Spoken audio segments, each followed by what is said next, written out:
Okay, thank you very much. Good morning, everyone. Today, what we are going to do is we will be discussing Chapter 2, Conceptual Framework of Financial Reporting. The first day, I think you had a discussion on uh, the course and the brief overview of about the subject. That is areas what we are going to cover, what is accounting, etc. Those matters. I think that was discussed very broadly. So today what we are going to do is we are just discussing the conceptual framework of financial reporting. The conceptual framework means, overall, I would say the background or the frame or the principles, base, foundation for financial reporting, preparation of financial statements. That is the base, that is the foundation. So thereby, what is required is when you understand, when you are trying to study the financial accounting, preparation and presentation of financial statements, what is important is to have a very good, broad, clear understanding about conceptual framework. All the accounting standards, what we are going to discuss in whatever the accounting courses, based on this conceptual framework. So the conceptual framework is thereby much more similar to the foundation of financial accounting or financial reporting. So we are going to discuss the conceptual frame. It's like a constitution of the country, much more similar to constitution. So the everything when you take a small society in your organization, or whatever the club, whatever the company, a partnership, limited liability company, all are governed by a particular institution. We call it certain cases article of association. Certain cases we call it partnership agreement. Certain cases we call it agreement, bilateral agreement. Certain cases we call it constitution. If you take a country, we talk about the constitutions. So what I want to communicate to you is that if you take that such a document, people will govern the whatever the things you are going to govern according to that particular agreement or the constitution. So likewise in financial accounting, the conceptual framework is much more similar to such a document. So thereby whatever we are going to recognize, present, whatever the things in financial accounting, the mechanism totally depend on conceptual framework. So thereby it is better always to understand the clear understanding about the conceptual framework.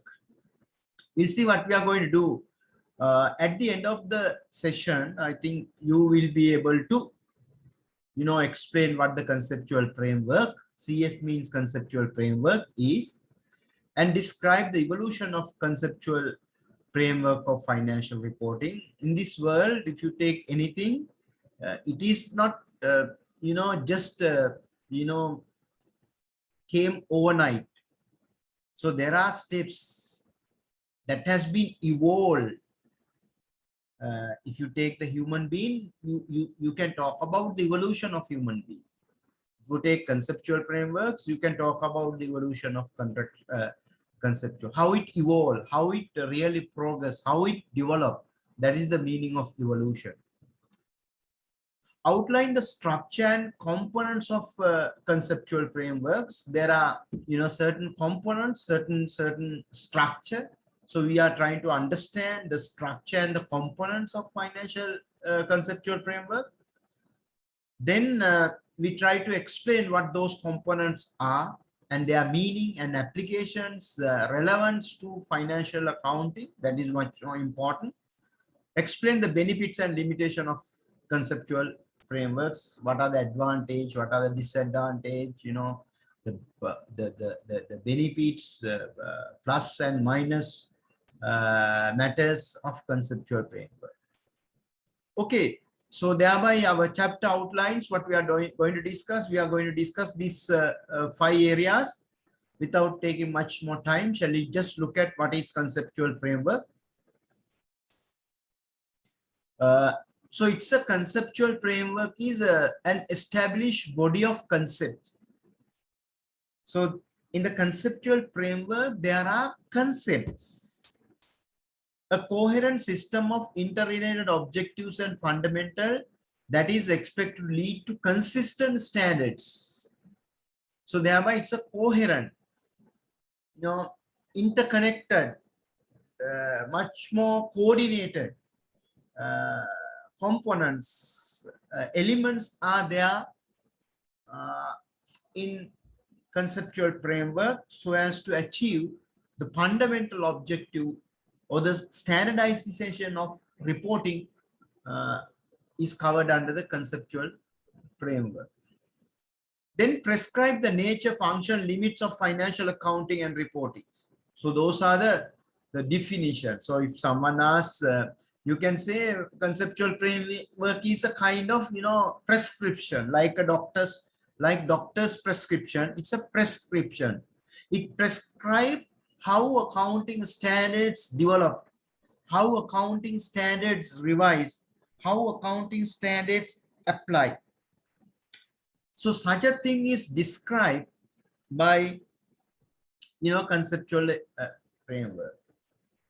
And also there we can there talk about the functions of conceptual framework, nature of conceptual framework, and limits of financial accounting and report. So thereby, in a sense, if you will understand, conceptual framework is a kind of document which consists of different concepts and which are really the foundation. Those concepts are the foundation for us to prepare present financial statements.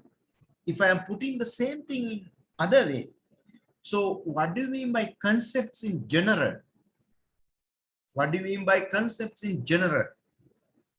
Concepts always helps us to understand the society. Concepts always help us to understand the society, prescribe the society. If you look at from broader perspective, the concepts always, through concepts we understand the society.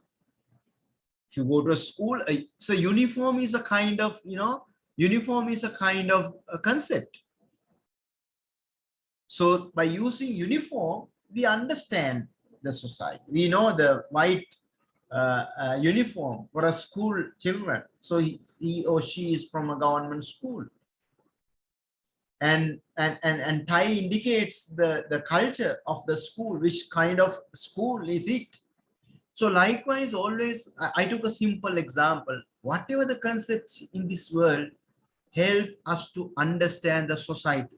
So thereby, by these concepts which are going to discuss under the conceptual framework, components we are going to discuss under the conceptual framework help us to understand the transaction which are taken place in your organization, which are taken place in our organization. So by understanding those transactions, we record, we recognize, we present, we disclose those transactions based on those concepts. That's why the understanding concept is much more important in conceptual framework. Then only you can understand, you can really prepare financial statements.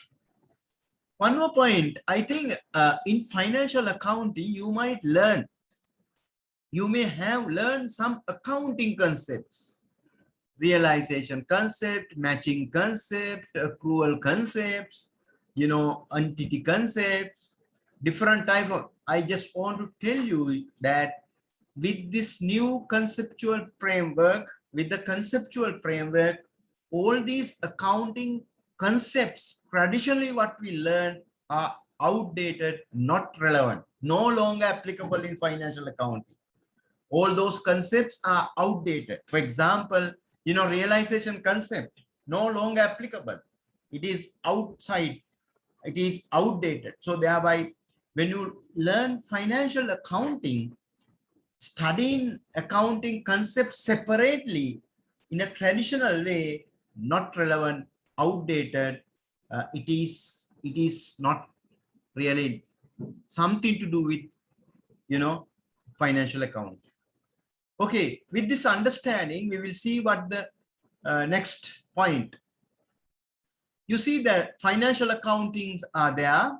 So you have the conceptual framework. Conceptual framework helps to produce accounting standards. Conceptual framework is basically there you to develop, revise accounting standards. So by using accounting standards, what you do is we prepare, I think you discussed in the first session, general purpose financial statements. So you prepare the general purpose financial by applying relevant accounting standards. So these general purpose financial statements are really produced. We know basically the general purpose financial statements are produced for equity holders, investors, debt providers, capital providers. But you can say it is both external and stake. But main target group or the target group of general financial statements, you have to remember the shareholders and the lenders. So based on this conceptual framework is something like,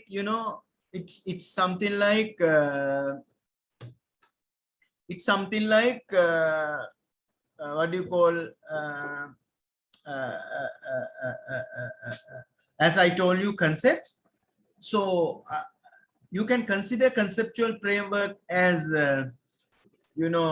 conceptual framework as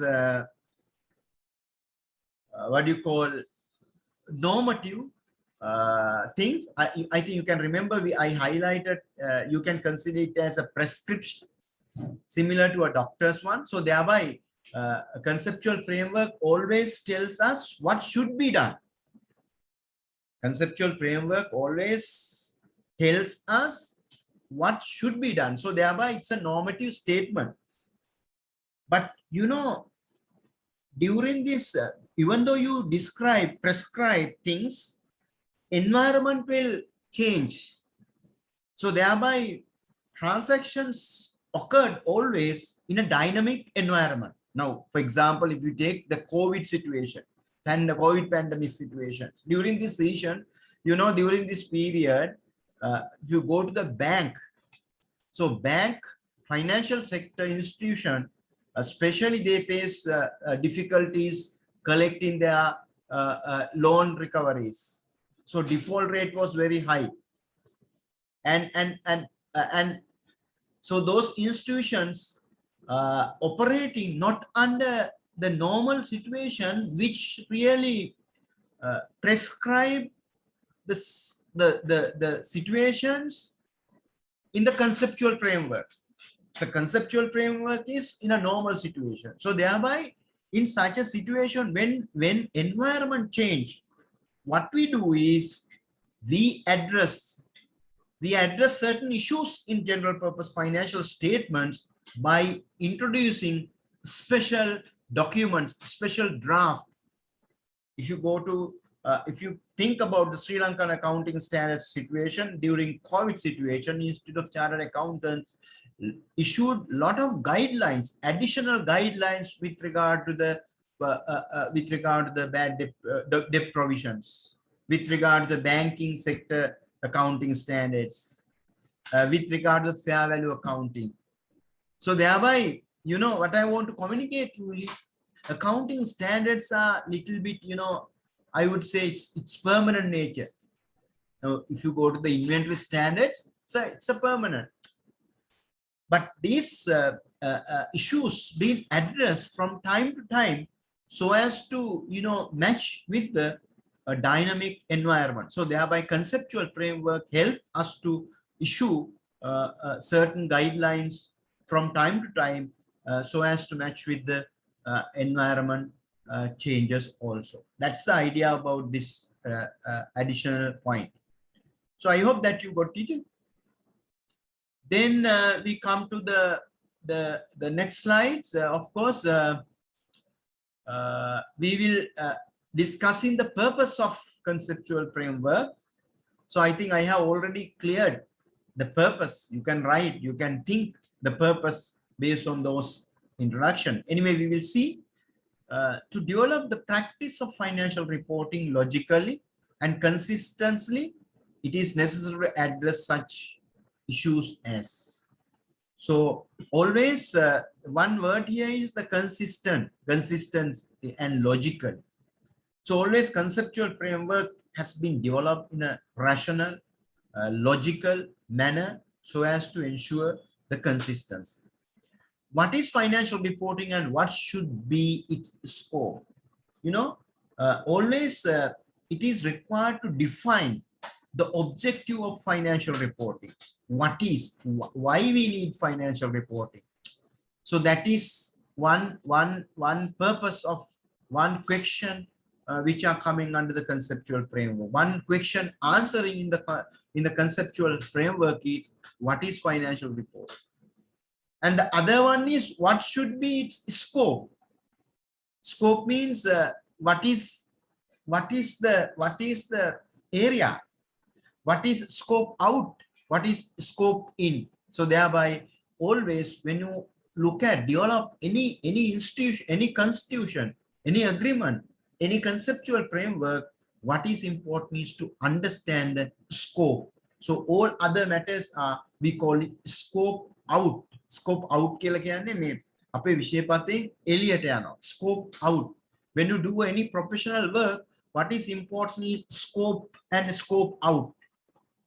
When you do a consultancy assignment, what is important is scope and scope out. When you prepare accounting standards, whatever the standards, you need to understand the scope and the scope out of that particular standard. Then only you can understand easily whatever the standards. The very important word is scope and scope out. Which organizational characteristic indicates that an entity should produce financial reports? Which organizational characteristics indicate that an entity should produce financial reports? So we will be discussing the characteristic of financial information. That's what here. What is the objective of financial reporting? What qualitative characteristics that financial information should possess? And what are the elements of financial reporting? What recognition and measurement tool should be employed? So I think what is the key word here is I would like to share with you when you look at the conceptual framework, objective of financial reporting, qualitative characteristic of financial information, elements of financial reporting, recognition and measurements. Those are the concepts which I highlighted earlier, the components. So we'll see the next one. Without agreement on these issues, accounting standard will be developed in an ad hoc manner. So thereby you should know what is the purpose of financial reporting or financial statements. So you know what are the elements, components of financial statement, elements of financial statement, the characteristic you should have in information which contain in financial statements, and you know how to measure, how to recognize which value to assign for any transaction, whether it is market value, whether it is historical value, whether it is replacement cost, whether it is present value. So likewise there are different ways of measuring a transaction. So thereby we should know what value, what measurement is relevant for us to recognize, and what criteria to be meet to recognize, etc. Otherwise it will be ad hoc. Limited consistency between accounting standard in the absence of a conceptual framework. So thereby always we try to ensure the consistency of accounting standards and the conceptual framework. Okay, evolution. So when you look at the history, we can go back to 1978, Financial Accounting Standard Board, FASB, Financial Accounting Standard Board, conceptual framework. So this is of course, 1978, Financial Accounting Standard conceptual, that was the starting point of a conceptual framework. 1978 to 2002, release of 7 financial statements, financial accounting concepts by SFAC and FASB.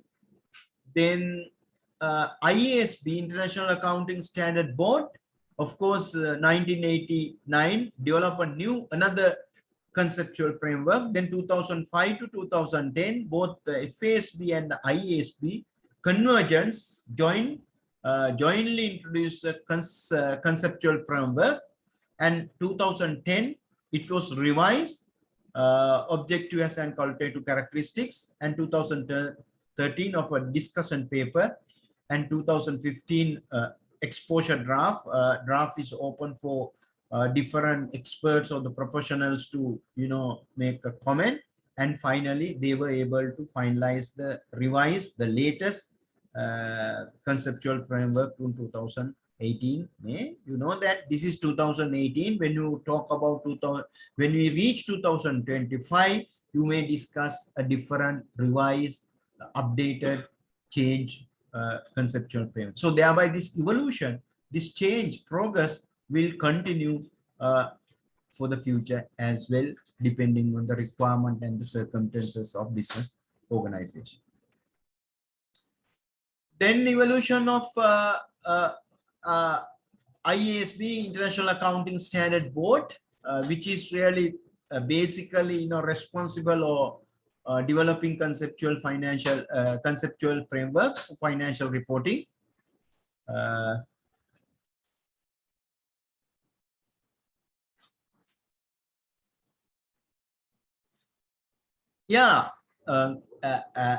Developing revising conceptual framework is much more similar to amending, changing the constitutions according to the requirement, according to need of the accounting profession, according to need of the accounting discipline. We revise. We means the International Accounting Standard Board may revise the conceptual framework from time to time, but revision is not a very short-term one. You see, even in the new concept, you see we saw the 2010 conceptual framework. You see that it took 8 years to revise, change a new, develop a new or the revised conceptual framework. So thereby changing the constitution or the changing the conceptual framework, not a short-term task. It's a lengthy process. You have to discuss it, lot of open discussions, arguments, draft documents, papers, lot of stakeholder involvement there in the conceptual framework. So what I did so far was I basically explained the conceptual framework. Conceptual framework කියලා කියන්නේ මූල්‍ය ගිණුම් කරණේ හදවත, මූල්‍ය ගිණුම් කරණේ පදනම, මූල්‍ය ගිණුම් කරණේ base එක නැත්නම් පදනම කියන කාරණේකවත් වඩා මූල සංකල්පනාත්මක රාමුව තුල තියෙන්නේ සංකල්පවල එකතුවක් තමයි සංකල්පනාත්මක රාමුව කියලා කියන්නේ. එතකොට මේ සංකල්ප තුලින් තමයි අපි මූල්‍ය ගිණුම් කරණය මූල්‍ය ගිණුම් කරණය තේරුම් ගන්න. මේ සංකල්ප තුලින් තමයි අපි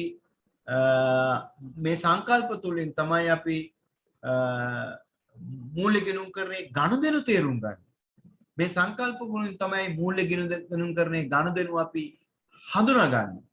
මේ සංකල්ප වලින් තමයි මූල්‍ය ගිණුම් කරණේ ගනුදෙනු අපි වාර්තා කරලා මූල්‍ය ප්‍රකාශන වල ඉදිරිපත් කරනවා. නිසා සංකල්ප කියලා කියන්නේ the base, the පදනම ගනුදෙනු හා සිද්ධීන් තේරුම් ගන්න understand කරන්න.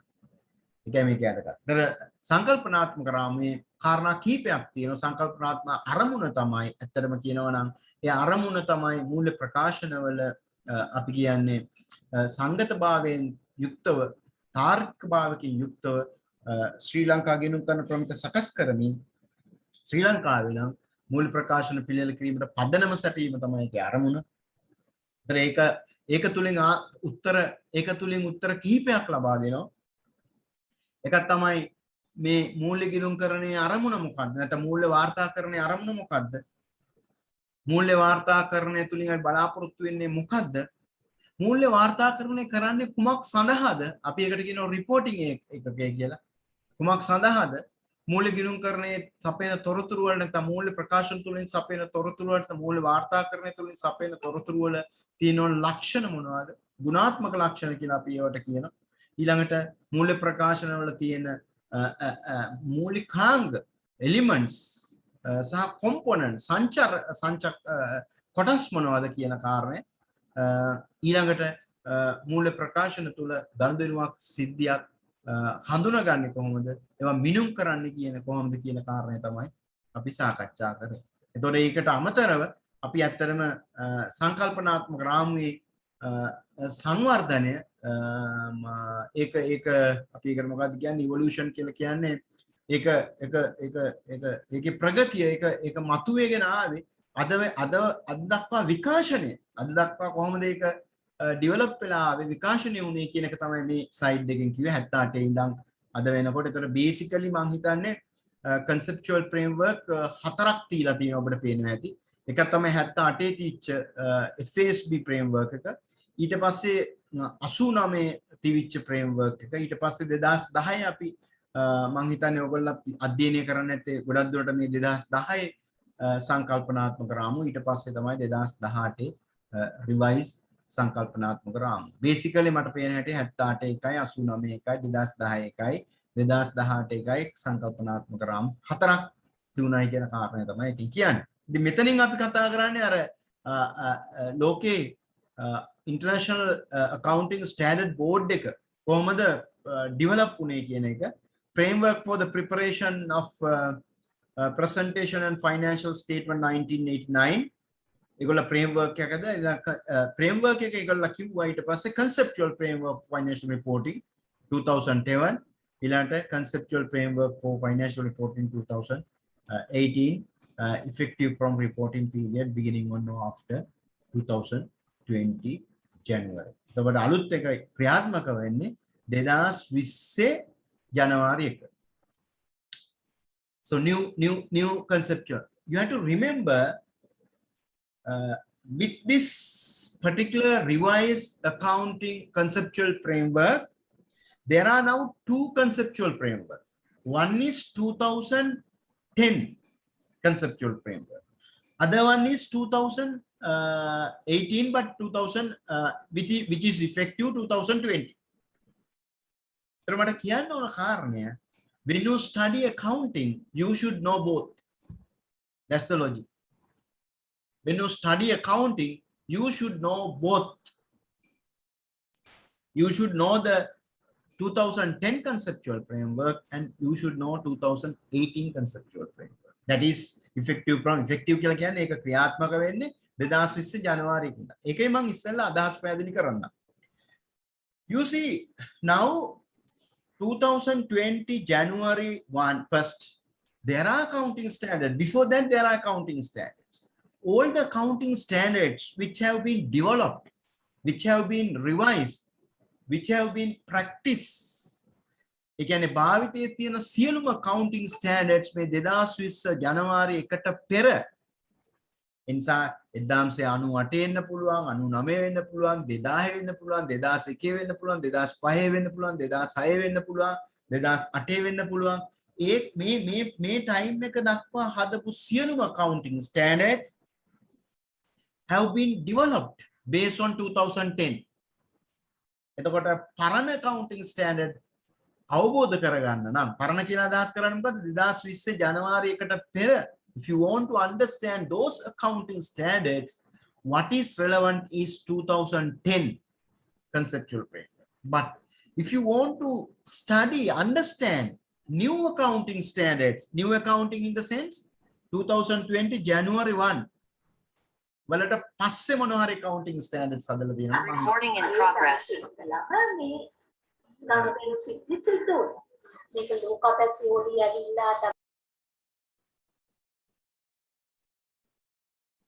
මං හිතන්නේ කවුරුහරි mic එක mute කරා, please you know muted your mics.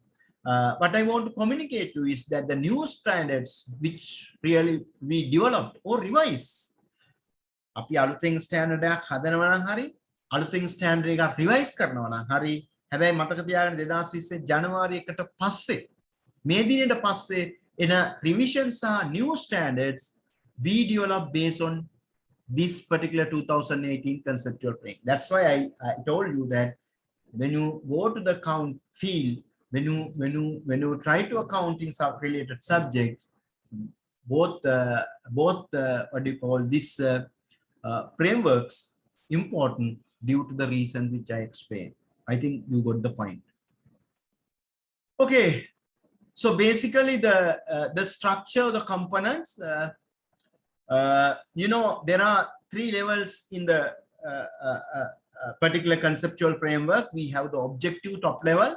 Based on these objectives, we have identified the qualitative characteristics, qualities which should have the in your information, and also elements of financial statements. And third level is to achieve these qualitative characteristics, to inbuild these qualitative characteristics, to achieve the objectives of financial reporting. What we do is we do the recognition, measurements, and presentation of elements. There are 3 keywords. You recognize, you measure, and you present the elements. So we talk about elements in the financial statement. So you recognize the elements, you measure the elements, you present the elements. You can present the element either on the page of the financial statement or as a note of the financial statement. සටහනක් ලෙස. එතකොට සරල භාෂාවෙන් කිව්වොත් මට්ටම් 3යි අරමුණු යටතේ අපි කෑලි දෙකක් හඳුන ගන්නවා. ලක්ෂණ මූල්‍ය ප්‍රකාශන වල තියෙන නැත්නම් තොරතුරු වල තියෙන ඊළඟට මූල්‍ය ප්‍රකාශන මූලිකාංග, it's a particular concept. And also අපි හඳුනා ගැනීම, විනුම් කිරීම, ඉදිරිපත් කිරීම කියන කාරණා තියෙනවා. These are the major components or the structure in financial state conceptual framework. I think that's very clear. We will do what objectives of financial statement. I think first of all we have to discuss objectives. The objective of general purpose financial is to resource allocation decision involved. To provide financial information about the reporting entity that is useful to existing and potential investors, lenders, and other creditors in making decisions about providing resources to the entity. So thereby it is very clear when you say general purpose, we always talk about in the conceptual framework, we always talk about the general purpose financial statement. I think the meaning of general purpose of financial statement was explained in the first lecture. General purpose means the financial statement which are produced for publication purposes. Financial statement which are in the annual reports, all are general purpose. General purpose financial statements we produce for basically 2 parties. We produce basically 2 parties general purpose financial statement. One is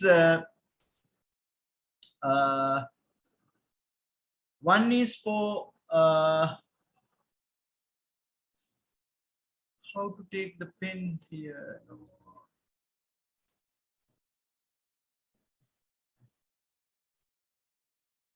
Okay.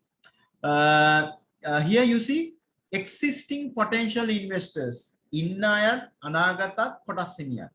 ඒ කියන්නේ investors ලා කියන්නේ මෙතන sole proprietorship එකක් නෙවෙයි. අයිතිකරුවෙක් ගැන නෙවෙයි මෙතන කතා. මෙතන ඇත්තටම කතා කරන්නේ බොහෝ දුරට ආයෝජකය කියලා කියන්නේ කොටස් හිමියෝ ගැන. ඒතර ඉන්න අයත් අනාගත අයටත් lenders and other creditors. එතකොට මෙතන කතා කරන්නේ equity and debt විතරයි. Whether financial statement, we are producing the financial statement only for our focus. Others can use that. So we use the annual reports, even though we are not shareholders, even though we didn't provide any money to a particular companies. If you want to teach a particular concept or consolidate financial statement, we use the financial statements. So it's open because it's publicly available. But the target group, general purpose financial statements are prepared for investors, lenders and other credit. එතකොට මම කියන්නේ කාරණා දෙගොල්ලන්ටයි මේක දෙන්නේ. කට්ටියක් equity investor balance sheet එකේ ඉන්න අර assets පැත්තේ නෙමෙයි අනිත් පැත්තේ ඉන්න අයට equity holders and lenders and creditors. ඊට තමයි අපි මේක දෙන්නේ. ඒක තමයි අපේ point. එතකොට why we are producing them to make decisions about resources to the entity. ඒ කියන්නේ මෙයා ව්‍යාපාරයට දාන සම්පත් පිළිබඳ තීරණ ගන්න. ව්‍යාපාරයට සම්පත් දානවද නැද්ද කියලා තීරණය ගන්න මේක දිහා බලලා ඉන්වෙස්ටර්ස්. දාපු සම්පත් තියා ගන්නවද නැද්ද කියලා තීරණය කරන්නේ ඉන්වෙස්ටර්ස් මේක දිහා බලලා ෆයිනෑන්ෂල් ස්ටේට්මන්ට් දිහා බලලා. තියපු සම්පත් තවදුරටත් තියාගෙන ඉන්නවද දෙනවද තවදුරටත් ණය සපයනවද තවදුරටත් සැපයුම් කරගෙන යනවද නැද්ද කියලා තීරණය කරන්නේ මේවා දිහා බලලා. ඒතර ඔබට මතක ඇති ලංකාවේ ගත්තොත් දැන් ක්‍රෙඩිට් රේටින් අපිට සෑහෙන අවාසි. ඒතර අපිට විවෘත වෙළඳ පොළට ගිහිල්ලා ණය දෙන කවුරුත් නැහැ දැන්. මොකද අපේ බැලන්ස් ස්කෝකාඩ් එක නැත්නම් අපේ බැලන්ස් ෂීට් එක අපේ ෆයිනෑන්ෂල් ස්ටේට්මන්ට් එක අපේ රටේ ආර්ථික තත්ත්වය ආර්ථික ප්‍රතිඵලය ඉතාමත් භයානක නිසා අපි බැංක්‍රප්ට් තත්ත්වයට ඒගොල්ලෝ අපි high risk rating වලට දාපු නිසා no one is giving lending for us. Likewise, when you look at the financial statement, you can do certain analysis, certain ratios, you can do certain interpretations. By doing that, you can see whether I am going to invest in this company or not, whether I am going to keep my investment. මම shares විකුණනවද නැද්ද කියලා තීරණය කරන්න. මම තවදුරටත් මේගොල්ලන්ට එක්ක ණය බහන්න සපයනවද නැද්ද? තවදුරටත් මේගොල්ලන්ට ණය දෙනවද බැංකු කරුවෙක් වගේ ආයතන නේ? සැපින් කරුවෙක් වගේ ආයතන. So they might decide. Okay, I think you got the point. So thereby it's to take decision. Basically, you have to remember. Take decisions about resources to the entity. මේක කතා කරන්නේ ඒ ව්‍යාපාරයට දාන සම්පත් සම්බන්ධයෙන් තමයි තීරණය ගන්න. වෙනත් ව්‍යාපාරයකට දාන එකක් සම්බන්ධයෙන් නෑ. ඒක ඇත්තට කියන්නේ about providing resources to the entity. Okay, I think resource allocation decisions ඒ කියන්නේ මෙන්න මේ තීරණය there are different decisions. මම හිතන්නේ මම පැහැදිලි කරා buy, sell, holding, equity and debt instruments. කියන්නේ shares ගන්නවද, shares විකුණනවද, shares රඳවා ගන්නවද, ණය දෙනවද, ණය ගන්නවද, ණය ඒක තීරණයක්. Providing and settle on loan, other forms of credit. Other option එක දෙනවද, providing and settle loans and other forms of credit, and exercising right to what on otherwise influence management action that affect the use of economic.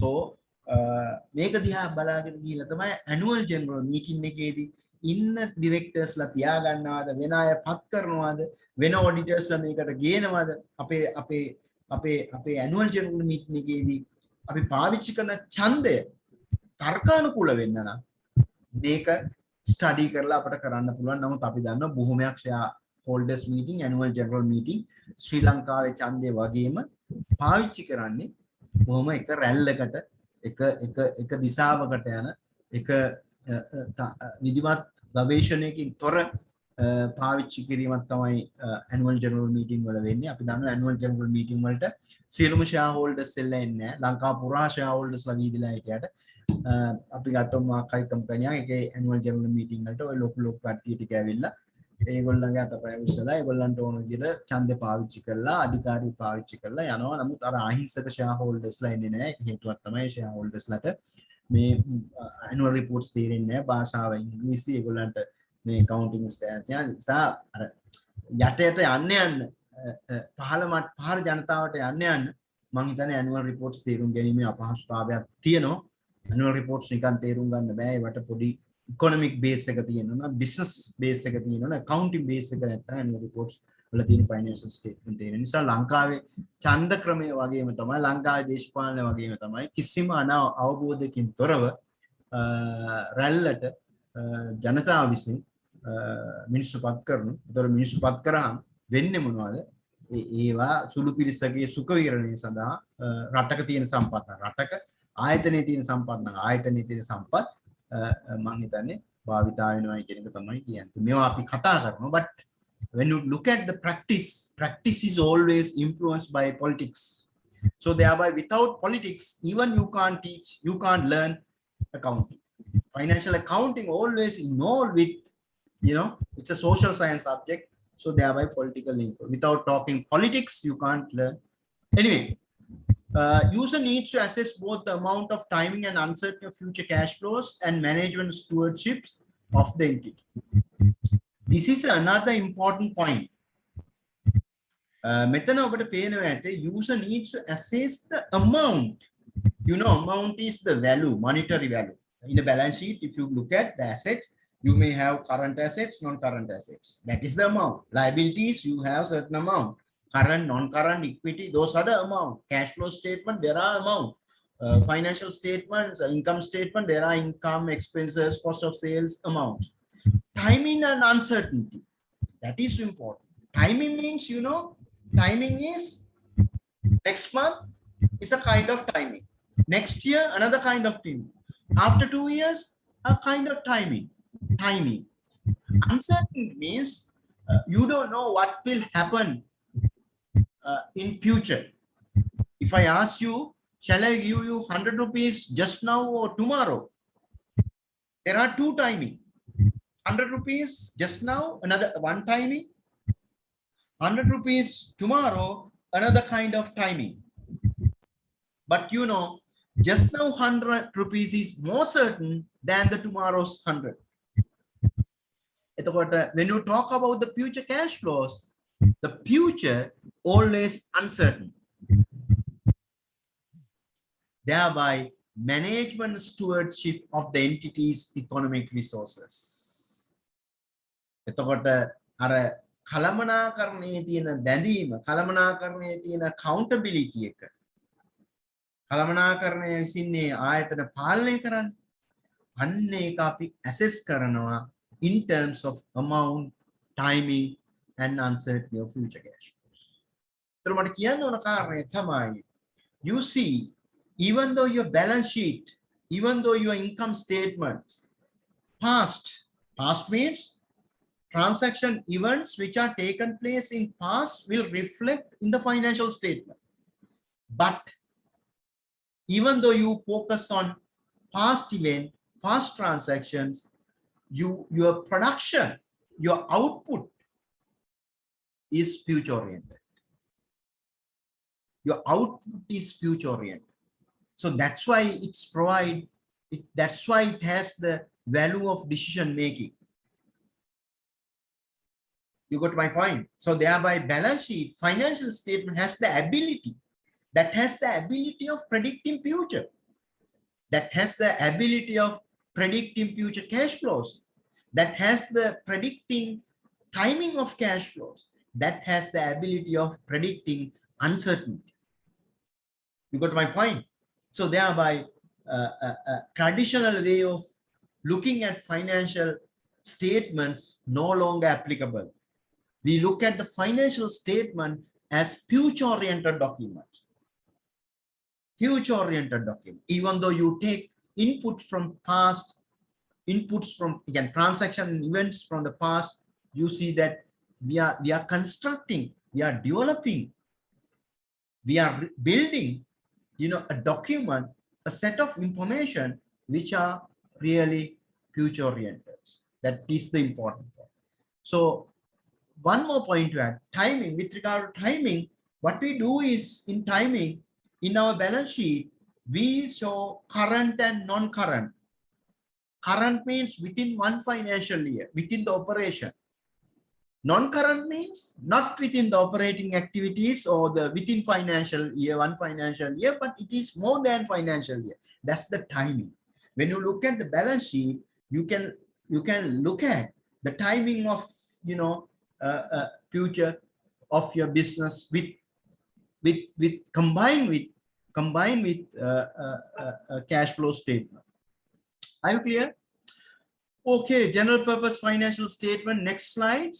So far, I thought මම කලින් slides ටිකේ කිව්වේ මූල්‍ය ප්‍රකාශන වල අරමුණු. ඒතර මූල්‍ය ප්‍රකාශන වල අරමුණු හරි පැහැදිලි. නාහිමියන්ටයි කොටස් හිමියන්ටයි ව්‍යාපාරයට යොදවන සම්පත් පිළිබඳ තීරණ ගන්න තමයි තොරතුරු සපයන්නේ එකකින්. එතකොට සම්පත් allocation පිළිබඳ තීරණ එක එක ආකාරයට ගන්න පුළුවන්. උදාහරණයක් වශයෙන් ආයෝජනයේ තියා ගන්නවද නැද්ද, රඳවා ගන්නවද, විකුණනවද, ණය දෙනවද නැද්ද කියන කාරණා ඊට අමතරව අපි ඡන්දය පාවිච්චි කරනකොට මේ මූල්‍ය ප්‍රකාශන වල තොරතුරු ස්ටඩි කරලා තමයි අපි ඡන්දය පිළිබඳ තීරණ ගන්නෙ කියන කාරණේ තමයි දෙන්නේ. නමුත් මම කිව්වා ප්‍රායෝගිකව developing countries වල තියෙන ලොකුම issue එක තමයි ඡන්දය අපි පාවිච්චි කරන්නේ හරිම අන්ධ හරිම මෝඩ විදියට. ඒ නිසා තමයි අද වෙනකොටත් මේ රටේ ජනතාව අපි ඇතුළු සියලු ජනතාව මේ පීඩිත තත්ත්වයෙන් ඉන්නේ. ඒක ඉතින් 70 අවුරුදු 70 ගානක් තිස්සේ මේ තත්ත්වයේ තියෙන. ඉතින් මේක වෙනස් කරන්න මම හිතන්නේ ඔයගොල්ලෝ තත්ත්ව තේරුම් ගනී කියලා අපි විශ්වාස කරනවා. Okay, general purpose financial statement. Financial information about reporting entity to users in making decision about providing resources to the entity.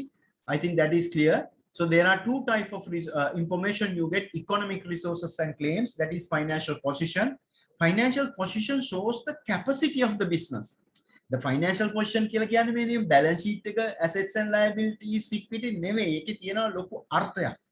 ඒකෙන් අපි නිතරම බලන්නේ business එකේ capacity එක. Capacity කියලා කියන්නේ දැන් අපි දන්නවා අපේ ගෙදර කාමර 3ක් තියෙනවා ගාම you know the capacity.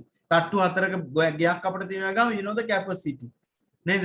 අපිට හොඳ BMW මොකක් හරි කාර් එකක් තියෙනවා ගාම you know the capacity. So you can have the idea. Likewise, financial position also shows the capacity of a business, but in rupees in Sri Lanka. The assets ටික එකතු කරාම ඒක බිලියන 70ක් නම් you know the size of the business, you know the capacity of business. And if you look at the debt equity side, how much debt, how much equity, then you know the capacity. Now in Sri Lanka, if you look at the GDP and if you compare the GDP with debt ratio, රටේ ගෙවන්න තියෙන ණය, if you look at the balance of payment in Sri Lanka, if you look at the budget in Sri Lanka, so you know the capacity. Without looking at those things, how can you make an assessment about the capacity? The capacity එක තීරණය කරන්න පුළුවන් balance sheet එක දිහා බැලුවොත්. නමුත් ඒකට තව උදව්වක් වෙනවා. balance sheet එක විතරක් නෙවෙයි අනිත් statement මේ balance sheet එක link කරලා බලන්න පුළුවන් නම් මම හිතන්නේ capacity එක පිළිබඳව හොඳ අදහසක් එනවා. මෙතන ප්‍රශ්නේ තියෙන්නේ capacity එක තියෙන රුපියල් වලින් කියන කාරණේ. Okay? Changes in economic resources and claims. එතකොට මේ සම්පත් වල වෙනස.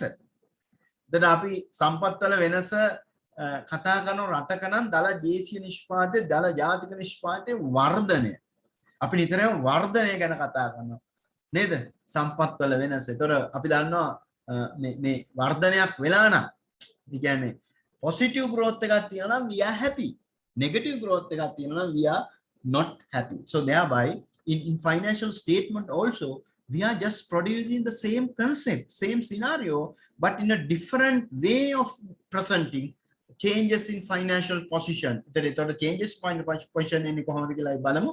ඉස්සෙල්ලා අපි financial position එකට යමු. Statement of financial position, statement of profit loss and other comprehensive income, cash flow statement, statement of changes in equity කියන එක තමයි. එතකොට changes in financial position එකට statement තුනක් එනවා. එකක් තමයි මේ comprehensive income එක, අනිත් එක තමයි cash flow statement, අනිත් එක තමයි statement of changes in equity. එතකොට changes of financial සිදු වෙන්න පුළුවන් ආකාර දෙකකට. So there are two ways of occurring changes of financial position. One is of course due to financial performance. Financial performance කියලා කියන්නේ ව්‍යාපාරයේ මහන්සි වෙලා උපයන සල්ලි වලින්. ව්‍යාපාරේ මහන්සි වෙලා උපයනවන සල්ලි.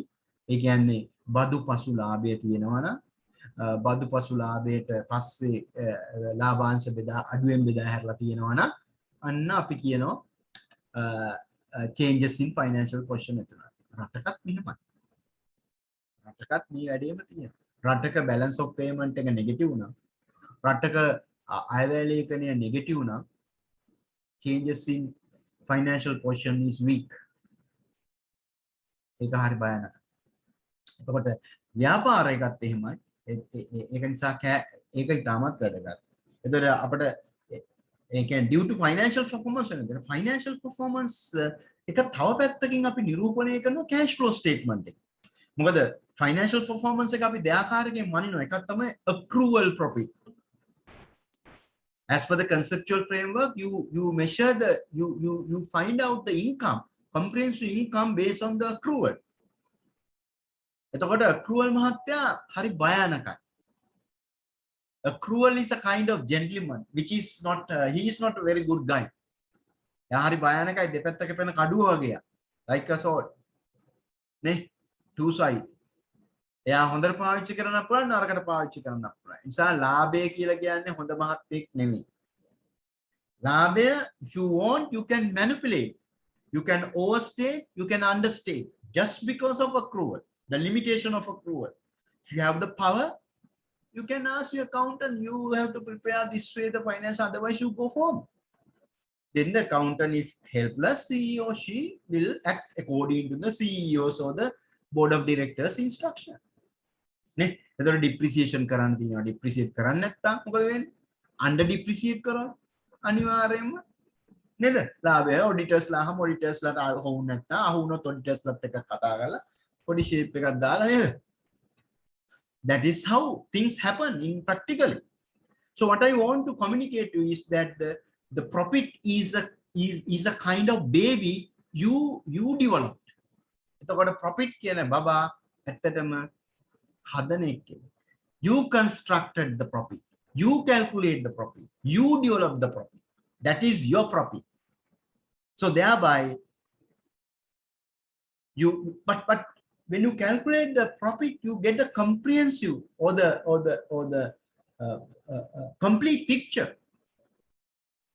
If you want to do the complete picture, you have to go for accrual. That's no argument. But when you go to accrual, there is a risk of manipulating. I think you got point. But when you look at the performance, earned performance based on cash flow, බැහුවොත් මගේ අද ලාභය කීයද? මම ණයට ඔක්කොම වැඩ කරලා තියෙනවා. ඒතර මම කියනවා right මගේ වියදම් බිඳුවයි මම මහසි වෙලා වැඩ කරා. මම රුපියල් 1000ක වැඩ කරා. මම කියනවා මම රුපියල් 1000ක වැඩ කරලා තියෙනවා. මගේ my profit is 1000 rupees. No expenses assumed. හැබැයි all credit. So then they ask, what is your cash flow? මං කියනවා සතේ අතේ නෑ ඔක්කොම ණයට දෙන්නම් කාසි. කරපු වැඩවල සල්ලි හම්බෙයිද නැද්ද කියලා මම දන්නෙත් නෑ. So thereby you will see the cash flow measurement is really much more real, much more accurate. මේ cash flow වැඩ කරන්නේ අපි අතේ තියෙන සල්ලි වල නේ cash flows නිතරම අපි කතා කරන්නේ අපි දනුදෙනු කරන්නේ business එක බැංකුව හරහා current account හරහා විධිමත් ක්‍රමයකට. එතකොට අපි විශ්වාස කරනවා banking system එක reliable නිසා independent නිසා cash flow statements cash flow always correct. Inside, if I ask you profit or cash flow information, which one is more reliable? What is your answer? Cash flow. ඒක නිසා තමයි මේ cash flow statement එකකුයි comprehensive income එකකුයි දෙකක් හදන්නේ අපි. අර profit එකේ තියෙන අවාසි, profit එකේ තියෙන වැරදි, profit එකෙන් දෙන්න පුළුවන් manipulation එක වෙන විදියට interpret කරගන්න අපිට ඒකේ යථාර්ථවාදීව දකින්න තමයි cash flow. If I am analyzing financial statement, my first task is to go to the cash flow. I don't consider the profit. I don't worry about the profit. Profit is a secondary matter for me, not for others. I don't know why. I believe that cash flow statement really giving us very much useful information, and we link this cash flow information to the other segments, other statements like comprehensive income, balance sheet, etc. Anyway, මට කියන්න ඕන ව්‍යාපාරයක සාර්ථකත්වය රඳා පවතින නම් මොකද ව්‍යාපාරය විසින් මහන්සි වෙලා සල්ලි උපයලා තියෙනවා රටකටත් මේකයි රටෙත් බැලන්ස් බජට් එක අප්සෙට් නම් balance of payment එක negative නම් change in financial position is weak, anyhow, whether you may finance the deficit. Budget එකේ පරතර එනකොට ඒක දේශීය ණය හරි ඒක දන්නවා ඇති ආර්ථික විද්‍යාව කතා කරන්නේ නැති ඒක එක් ක්‍රමයකට මේක finance කරන්න නැති. ඒ finance කරත් but you have to understand there is issue. Then other way of changing financial position is event or transactions. කොටස් නිකුත් කරාම change in financial position එක වෙනවා. කොටස් නිදහස් කරාම change in financial එක වෙනවා. ණය ගත්තාම change in finance. Again, investing and financing activities may contribute to change in financial position. So රටකනත් මේකම තමයි. රටක ඔබ බලන්න balance of payment අවුල් budget එක අවුල් හැබැයි අපි අඛණ්ඩව ණය ගන්නවා. අපිට ලොකු ණය එනවා. එක එක IMF වෙන්න පුළුවන්, World Bank වෙන්න පුළුවන්, China වෙන්න පුළුවන්, I don't know, whatever the source, whatever the institution, whatever the donor agency, you may get big loans. එතකොට වෙන්නේ මොකද්ද? රටේ reserve වැඩි වෙනවා. foreign currency වලින් ණය ආපු ගමන් රටේ foreign currency reserve වැඩි වෙනවා. එතකොට අපි මෙතන බෙර ගහනවා නම් අපේ foreign currency හොඳයි බලන්න මාස 8කට බඩු අපිට තියෙනවායි කියලා. What is the quality of your foreign currency reserve? What is the quality of change in financial position? Very low. Very low. So thereby you need to understand this. So financial, position, when you are making decisions, there are two influencing figures. One is the financial position, other one is the change in financial position. Again, මූල්‍ය තත්ත්වයයි මූල්‍ය තත්ත්වයේ වෙනස් වීම. මූල්‍ය තත්ත්වයේ වෙනස් වීමට ආකාර දෙකක් තියෙනවා. තමන් මහන්සි වෙලා හම්බ කිරීමයි තමන් වෙන අයගෙන් පිටින් මේක වින්ඩෝ ඩ්‍රෙසින් අර අපි ගෙදරට අමුත් එක්කහම ගෙදර කුණු ගොඩවල් ටික හංගලා කර්ටන් ටික අතර දාලා හොඳට පිරිසිදුව තියෙනවා ඉතින් පෙන්නන්නේ සාලේ ඒ වගේ වින්ඩෝ ඩ්‍රෙසින් කරන්න පුළුවන් මේ මෙන්න මේකෙන් මොකෙන්ද මේ අනුන්ගේ පිටින් ආයතනයේ ෆයිනෑන්ෂල් තත්ත්වය හොඳ වෙලා ඉඳන් අපේ රටේ ඇත්තටම එදා ඉඳන් කරේ අනුන්ගේ පිටින් අපි හොඳයි කියන එක පෙන්නපු එක තමයි right. So that is about general purpose financial statement. Then you will see just to make your involvement. There are one question. I don't know how many question. Yeah, one question. 2.1. Which of the following statement about the CFR true or false? Can you just put the answer into the chat box if possible?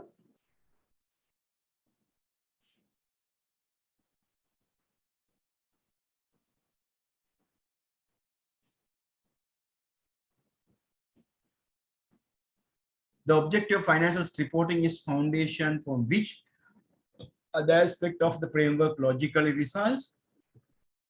General purpose reports are most useful to company when making business strategic decision. Capital providers are the only users of accounting standard that rely on body of concept will result in consistent pronouncements of financial reporting. So what is your answer? Yeah, we'll see your answer. Video upload karanna. May I know your answer for this question? One or two, just to have a yes. D. Oh, very good. D. True or false? True, false. True. Very good. You are telling first one is true, second one is true, third one is false, and fourth one is true. Very good answer. I like it. Any answers? Okay, thank you. Thank you very much for discussion. We better to get. I think the last one, shall we just look at one by one? The objective of financial reporting is the foundation from which the other aspects of framework logically results. I think yes. General purpose finance are most useful to company.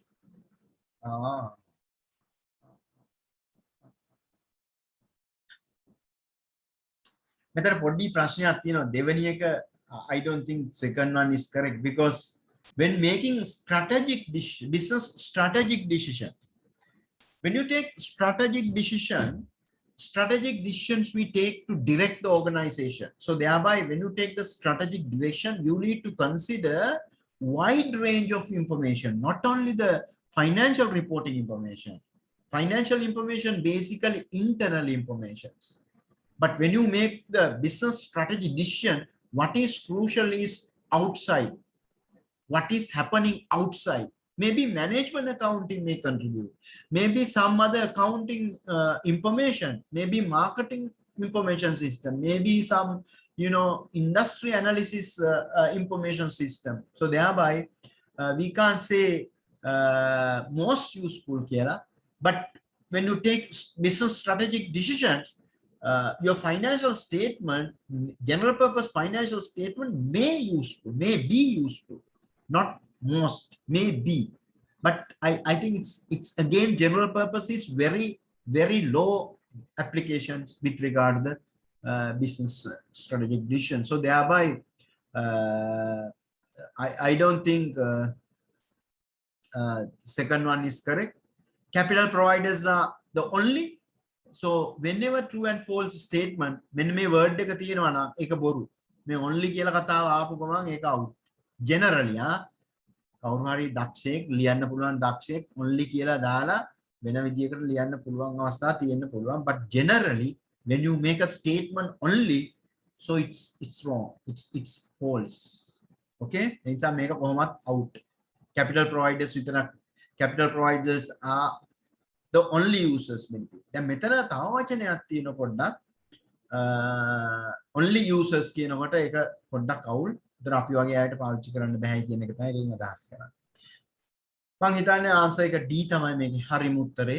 ඒ නිසා අපි answer D mark කරමු. But there is no one, there is no, you can't say always මේ කියනේම හරි කියලා. ඒ නිසා true and false ලෝකේ කොහෙවත් දැන් අපි ප්‍රශ්නයක් අහනකොට මේ උත්තරය මේ තියෙන කොන්ටෙක්ස් එකට සම්බන්ධ කරලා තියෙන ෆ්‍රේම්වර්ක් එකට ආදලා මතු කරලා තමයි true and false එක අහන්නේ. මේක ඕපන් කරොත් මේක conceptual frameworking එළියට දැම්මොත් ලෝකේ යථාර්ථවාදීව හරි කියලා දෙයක් කොහෙවත් නැහැ. වැරදි කියලා දෙයක්වත් නැහැ. අපි තේරුම් ගත යුතු එක. ඒ කියන්නේ understanding කරනවා නේ කියන්නේ. ලෝකේ හැම දෙයක්ම truth කියන එක constructed කියලා මතක තියාගන්න. true සත්‍ය කියන එක develop කරනවා, හදනවා. ෆැක්ටරි එකකින් වගේ දැන් උදාහරණ වශයෙන් ලංකාවේ මීඩියා වලින් අමුතු සත්‍යයන් හදනවා. ඒතර මිනිස්සු පිළිගන්නකොට අපි කොච්චර තර්ක කරත් ඒක වැරදි කියලා. That is the truth. තේරෙනවද මම කියන කාරණය? ඒ නිසා සත්‍ය always constructed and reconstructed and reconstructed and reproduce.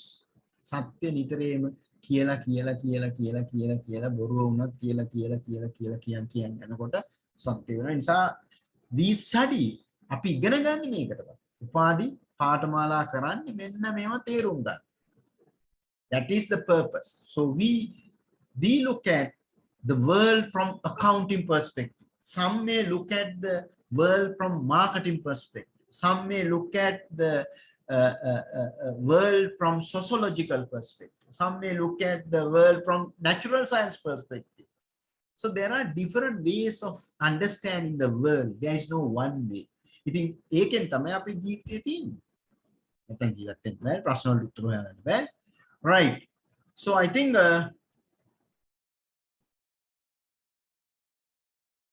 special purpose financial reports for B. මොකක්ද ඒකෙන් අදහස් කරන්නේ? Sir, both A and D are true, right? No. Yeah. I think yes, what you are asking is correct. A and D are correct by appearance, but most make them uttara dekak kiwata samalawata we accept only D, but A1 A is also the objective financial reporting is the foundation from which the other aspects of framework logically results. Make a byproduct එකක් other aspect then objective financial reporting කියන එක foundation එක නෙවෙයි. Objective financial reporting is to provide information, but in a way we can argue this is correct somewhat. But the answer itself is the D, but we can argue in a way, the way this particular sentence has been wording will indicate it's little bit, somewhat true. But here, the objective of financial reporting is not this foundation, but you can link it. As I told you. Anything? Okay. Financial statement and reporting entity. A reporting entity is defined as. I think you can remember. You study one accounting entity concept. As I told you, accounting concepts. Even then, you have to forget it. අපි ඒවට කියනවා unlearn කියලා. learn unlearn. අපි මේ ඉගෙනීමේ ක්‍රියාවලියේදී කාරණා දෙකක් කරනවා. එකක් තමයි learn කරනවා, එකක් තමයි unlearn කරනවා. එතන අපි දැන් මීට අවුරුදු 20කට 30කට විතර ඉගෙන ගත්ත ඒවා අපි දන්නවා අදට අදාළ නැහැ. ඒ නිසා අපි ඒවා unlearn කරනවා. unlearn කරනවායි කියලා කියන්නේ ඒක මිනිහගේ progress එක. අපිට පුළුවන්කම තියෙනවා නිතරම වැරදි දේවල් අපි කලින් හරි කියලා හිතාගන්න දේවල් අතහරින්න. ඒක තමයි learning කියන්නේ.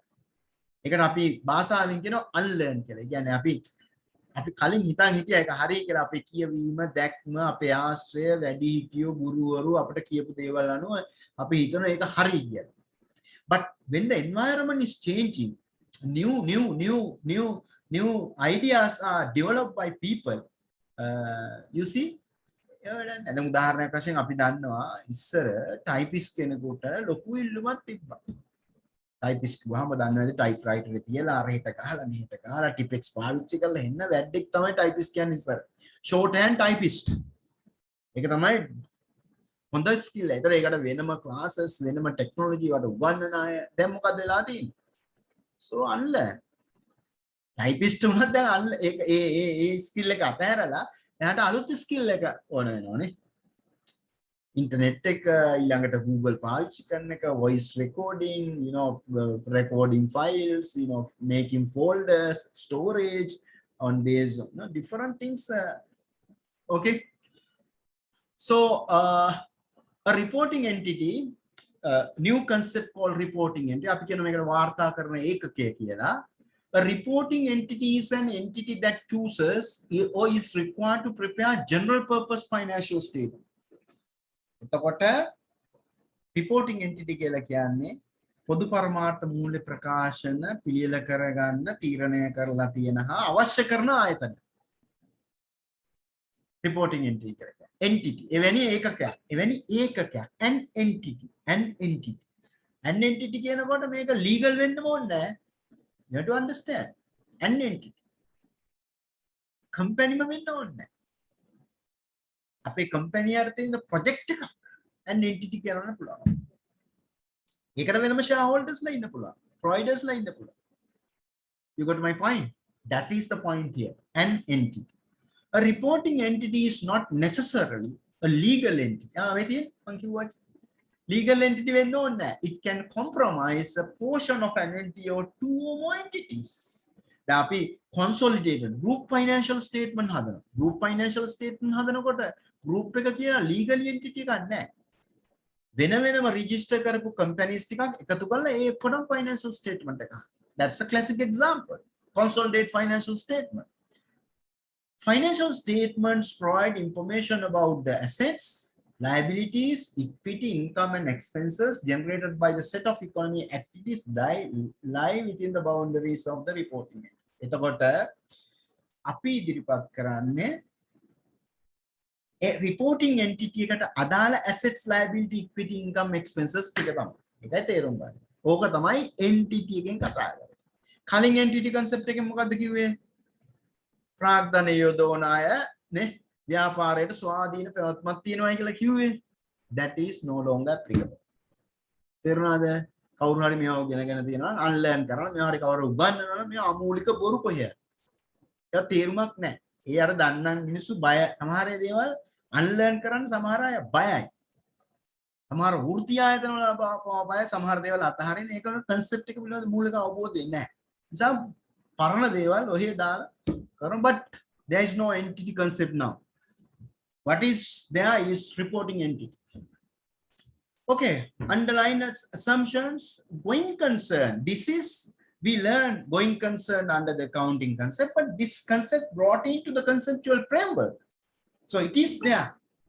The going concern means we don't have any intention to close down the business. That means business will continue for a foreseeable future. That is our assumption.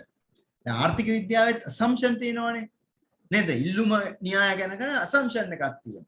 මිල හැර අන්සාධක ස්ථාවරයි කියලා. ඒක වෙන්නේ නැහැ. නේද?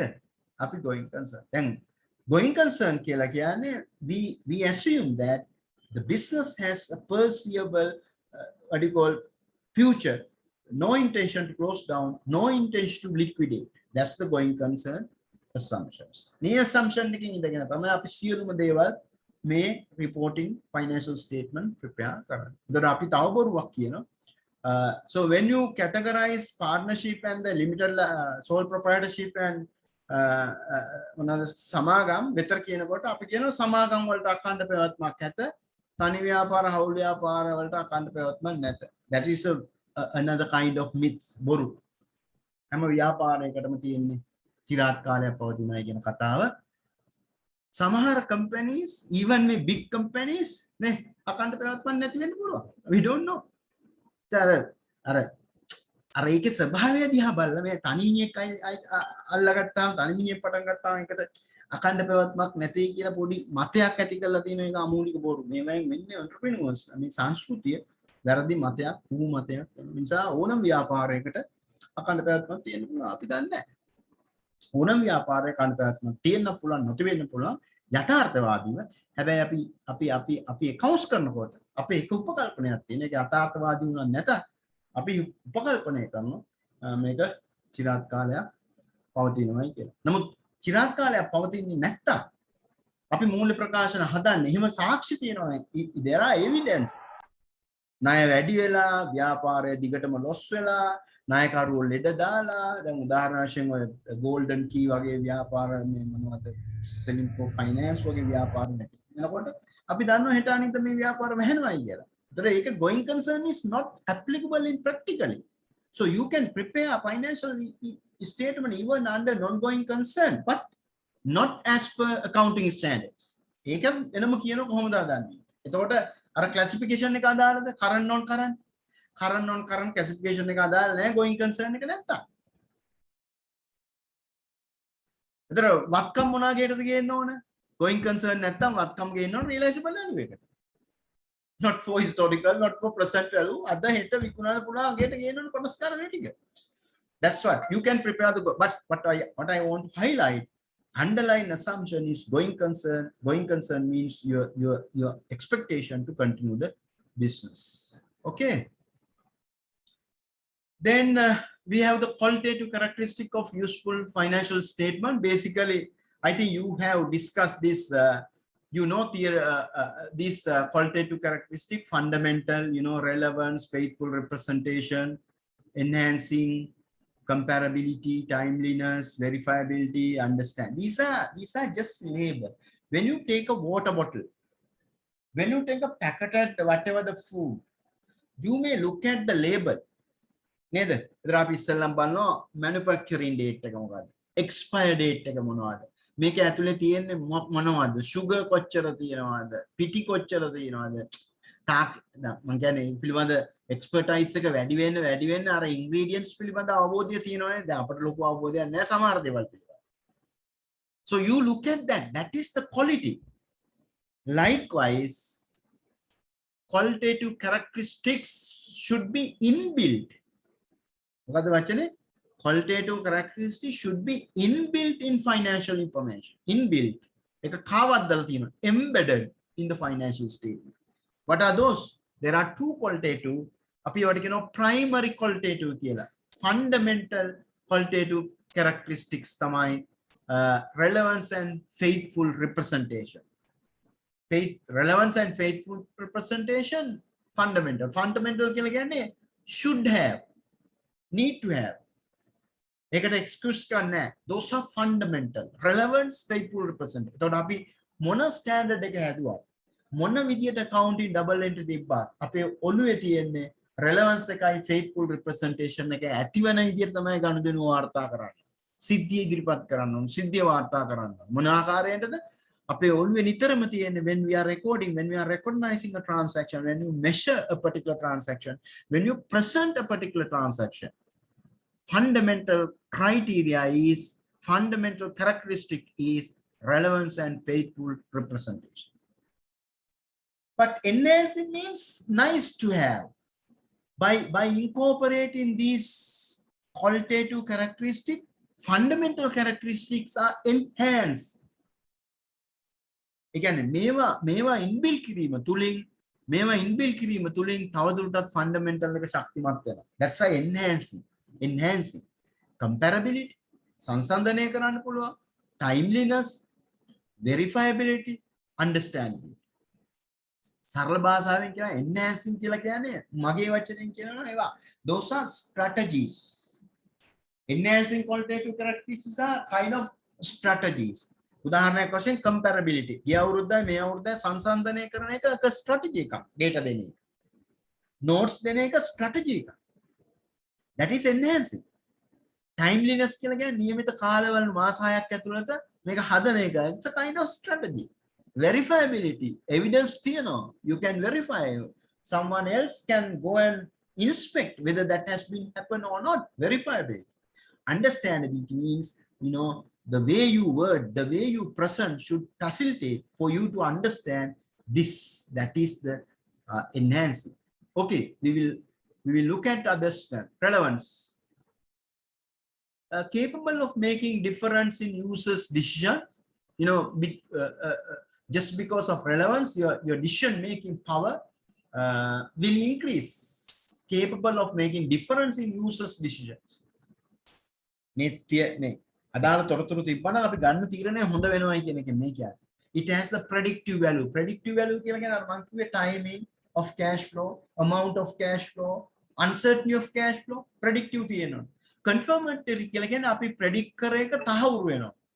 Confirmatory value.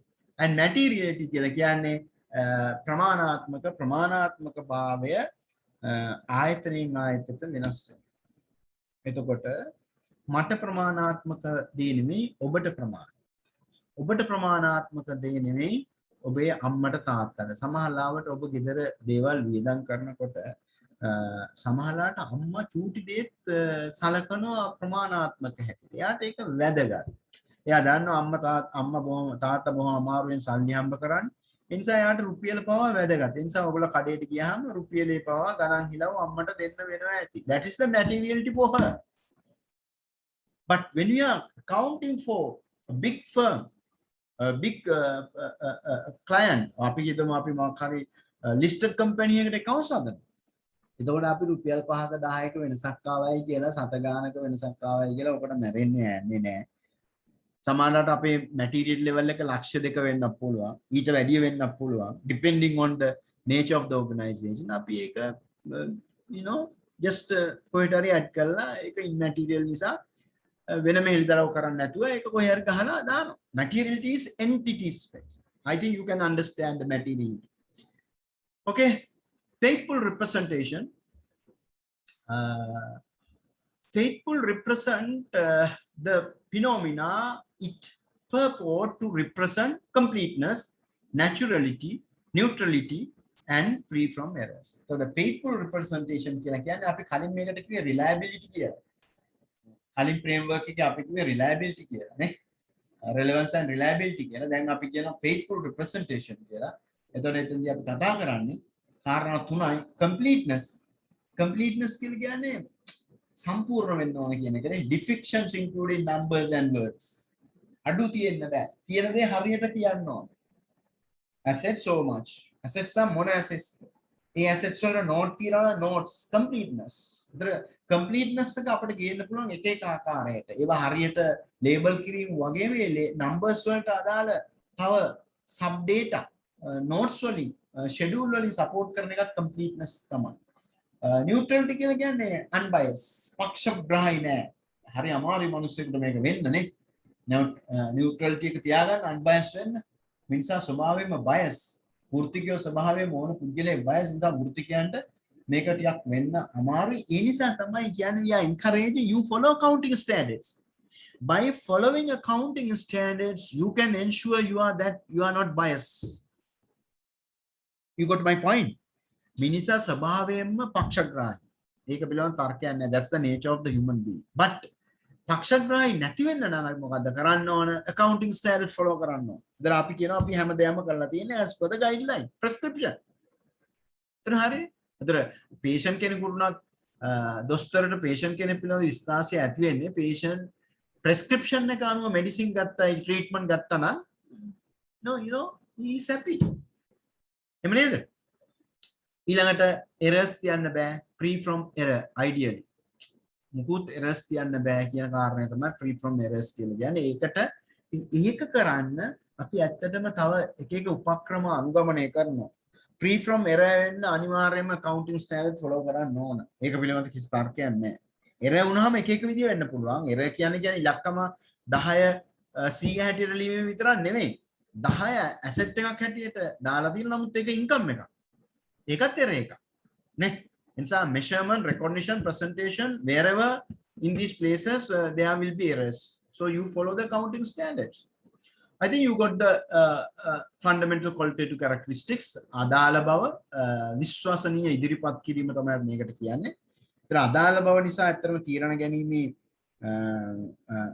ගැනීම දියුණු වෙනවා. තීරණ ගැනීමට ඒක දායක වෙනවා. ඒතරතුර අදාළ බව රඳා පවතින කාරණා තුනකට අපේක්ෂිතාගේ තහවුරු වටිනාකම සහ ප්‍රමාණාත්මක බව. මේ පැත්තෙන් faithful representation එක තහවුරු වෙනවා. සම්පූර්ණත්වය naturality කියලා කියන්නේ අපි කියන්නේ ස්වාධීන පක්ෂග්‍රාහී නොවීම කියන එක මෙතන වැරදි වලින් තොර වීම කියන කාරණා. මොකක්ද ඊළඟට තියෙන්නේ? Enhancing qualitative characteristics like things look alike, different things look different. Comparable, like things look alike, different things look different. So you have to ensure the comparability. අපි දන්නවා ගොඩක් උදට like things look like alike ඒ වගේ වුණාට නේ different things look different, so thereby you need to ensure the comparability happens. Comparability එකේ strategy එකක් තමයි disclosure. comparability එක තහවුරු කරන්න අපි disclose කරනවා. ගිනුම් ඔයගොල්ලෝ දැකලා ඇති මූලික ප්‍රකාශන annual report එක ගත්තොත් when you take annual report, so plenty of disclosures are there. Okay.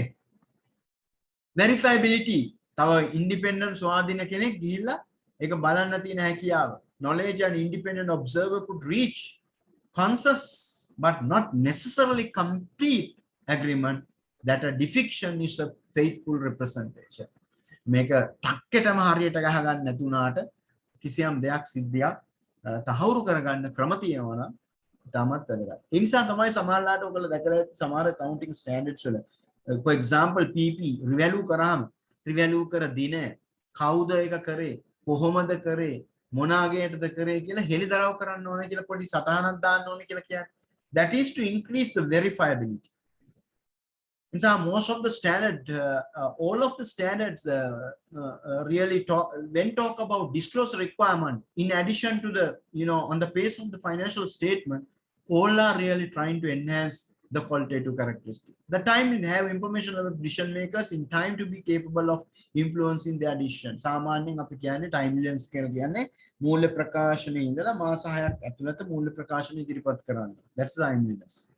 Understandability, classify, characterize and present information clearly and concisely. Yes. Right. Which of the qualitative characteristic of financial information is applicable in the following situation? Yes. මම හිතන්නේ අපිට session දෙකක් තියෙනවා. අපි මේ ප්‍රශ්නෙන් අපි පොඩ්ඩක් මේක අවසන් කරමු. Shall we just look at which of the qualitative characteristic financial information is applicable in the following situation? Assets are revalued at the fair value and recognized in the financial statements. Assets purchased under finance lease are recognized in the assets financial statement. The valuation basis here and inventories change to weighted average from FIFO, which has been used in prior period. assessments of the carrying amount of year end, inventory present in financial statement based on its cost. Yeah, each one you have to do. Shall we take one by one?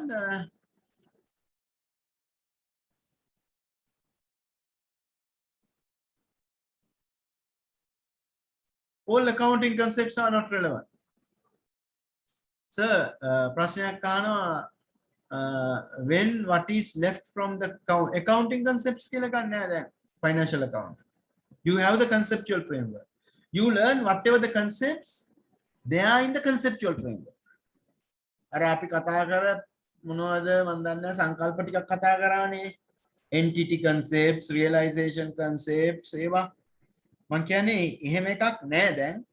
You learn the conceptual framework. එතකොට conceptual framework ඇතුලේ going concern තියෙනවා. Conceptual framework ඇතුලේ accrual තියෙනවා. ඒ ටික ඉගෙන ගන්න. That's what I'm telling you. Sir, is it a reporting? Is a reporting entity similar to specified business enterprise? Good question. Reporting entity similar to specified business enterprise? Answer is yes, but not it does not include all the reporting entities. Answer is yes. You can say such a way, but your answer is not complete. Now suppose you have 2-3 listed companies. Company A, company B, company C. When it is a listed company, of course, yes, it's a specific business enterprise. No argument. If you look at the standard, what they call accounting and auditing, accounting standard acts, listed companies coming under the specified business enterprises. But you suppose you prepare consolidated financial statement by combining A, B, C, these 3 listed companies. A is the parent, B and C are subsidiaries. Then this group story is not in the listed company, specified business enterprise lies with. Even it is required by a particular standard. So thereby what I am trying, my answer for this question, it's a good question. And we can debate if we need further. Is a reporting entity similar to specified business enterprises? It's a good question. My answer is yes, you can include specified business enterprises as reporting entity, but if you look at the definition of the reporting entity in the conceptual framework, it doesn't say that it is specific business enterprises, but you can include specified business enterprises as example for reporting entity, but your answer is not perfect. It depends on the accounting standards. එතකොට මම හිතන්නේ business combination standard එකේ අපිට කියනවා if you have a subsidiary under certain conditions you need to prepare the consolidated file. When you prepare the consolidated financial statement A, B, C, D, you put under one entity, that is a reporting entity. Is it clear? That's my answer. Laugh gas කියන එක මොකක්ද ඒකෙන් කියන්නේ a timeliness faithful right good මේ තියෙන උත්තර මං හිතන්නේ පළවෙනි එක relevance faithful representation relevance comparability. Okay sir, thank you for the answer. Okay, මං හිතන්නේ මේ question එක if you look at this question it is a very low level question. We are ධාරණයක් වශයෙන් අපි මේක A level ළමයිට දෙනකොට answer එකක් දෙකක් බලාපොරොත්තු වෙනවා. That's their nature. මොකද පාසල් වල ඉගෙන ගන්න ළමයිගේ දැනුමේ තියෙනවා එක්තරා level එකක්. ඒ නිසා තමයි A level එකට තමයි මේ question එක ගොඩක් දුරට match වෙන්නේ. But when you study the financial accounting in a broader by understand the conceptual framework as it is, I think when you look at these statements, of course, has some limitation. If you take the first one, assets are revalued at fair value and recognized in financial statement. So I think all the qualitative characteristics are met by this. Remember, assets are revalued at fair value, so thereby obviously relevance is coming into the pace and recognizing the financial statement. What do you mean recognizing the financial statement? You are inserting it to the financial statements. So when you insert into the financial statement the particular value, you have to put the double entry plus the disclosure requirement. So thereby make a value double entry. හරියට තියලා surplus එකක් තියෙනවා surplus එක accounting standard එකට අනුව මොකද්ද revaluation surplus එකකට දාලා loss එකක් තියෙනවනේ ඒක loss එක revaluation surplus එකෙන් set off කරලා නේද revaluation කර policy එක කියලා දිනය කියලා කවුද revaluation කරේ කියලා you follow the accounting standard. You have to remember wherever you follow accounting standards, we assume that all the qualitative characteristics have been met. Why? All the accounting standards being developed based on the conceptual framework. So thereby, when you follow the accounting standards, you can't say no, there is no comparability, there is no timeliness, there is no relevance. You can't say like that. Right? But here the answer, expected answer for this low-level testing would be the relevance. Relevance and faithful. But for me, so all the qualitative characteristics. Assets purchased under the finance lease are recognized in the lessee's financial statements. Again, if you follow the leasing accounting standards, all the qualitative characteristics, right? But here, assets purchased under the finance lease, that means you are just avoiding the window dressing. So thereby, expected answer may be the again relevance and faithful representation. The valuation value basis of year-end inventory is changed to weighted average. That means you are changing accounting weighted average form of FIFO accounting policy from FIFO to weighted average to FIFO, which has been used in prior period. So thereby changing accounting policy is permitted as per the particular accounting standard. Again, all the qualitative characteristics. You may say here the relevance may be increased and the comparability. Likewise, you may give few answers. All are correct. Assessment of the carrying amount of the year-end inventory presented in financial statement based on its cost. Yes, it's allowed as per the standard cost to NRE, whichever is lower. If you disclose all the matters, I think all the qualitative characteristics. But here, since it is cost, expected answer, more prominent answer is reliability, because when you account for cost, reliability is very high. But relevance is very low. Remember, accounting standards, the conceptual particular inventory, LKS 2, I think, number 2, allows you to record it either cost or NRE, whichever is low. So thereby, if you follow the as long as you follow the accounting standard, that is true. Those qualitative characteristics are there, even though it is measured as cost. But we know that when you take the cost concept isolate separately, make a venom gatto, pirivanisa viswaswanthabhawe වැඩි වෙනවයි කියන මතය අපේ තියෙනවා. But if you combine these matters to the conceptual framework and the particular accounting standards, I think all the qualitative characteristics. That's my answer. But basically, I told you the expected answers. So thereby, that is the thing. Relevance here, faithful representation, enhance. Yes, you see that whatever the things you can write, no problem. Qualitative characteristic අතන fundamental දෙකක් තියෙනවා. මම හිතන්නේ enhancing පහක් හරි හතරක් හරි තියෙනවා. ඉතින් ඔය මොනවා ලිව්වත් හරි. So in the exam, will you accept several answers for same? It depends on the marking scheme and the examiner's point of view. But low level, I think all the answers are accepted. As I told you, the main things, the expect is something like that. For example, the last one, reliability, faithful representation may be the from the new conceptual framework.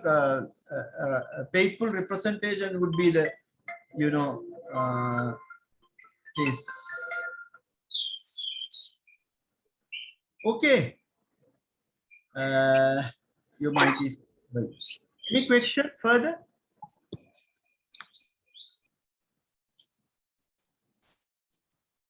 I think I answered.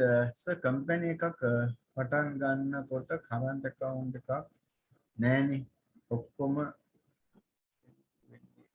check වලින් නම් company එක pattern ගන්නකොට current account එකට money transfer කරන්න cash account එකෙන්. good account. company එකක් පටන් ගන්නකොට current account එකක් නෑනේ. ඔක්කොම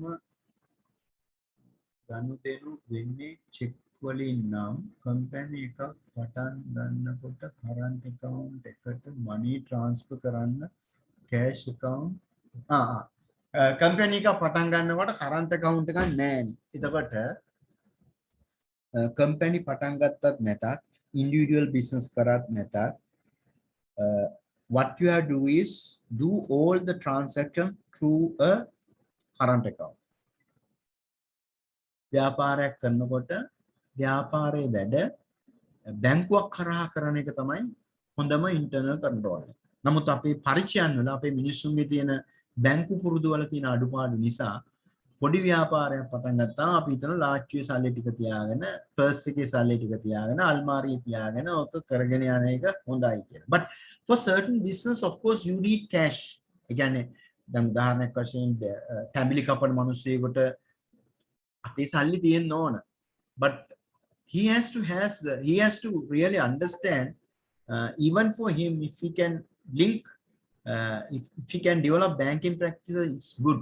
ඉතින් මගේ පළවෙනි ආන්සර් එක තමයි මොන බිස්නස් එක කරත් වෘත්තිකයක් හැටියට අපි කියන්නේ ඒක බැංකු ක්‍රමයක් කරා යන්න ඕන. මොකද එහෙම නැති වුණොත් ලාච්චුවේ සල්ලි තියෙන දැක්කාම නෝනා ටිකක් ගන්න. ළමයි ටිකක් ගන්න.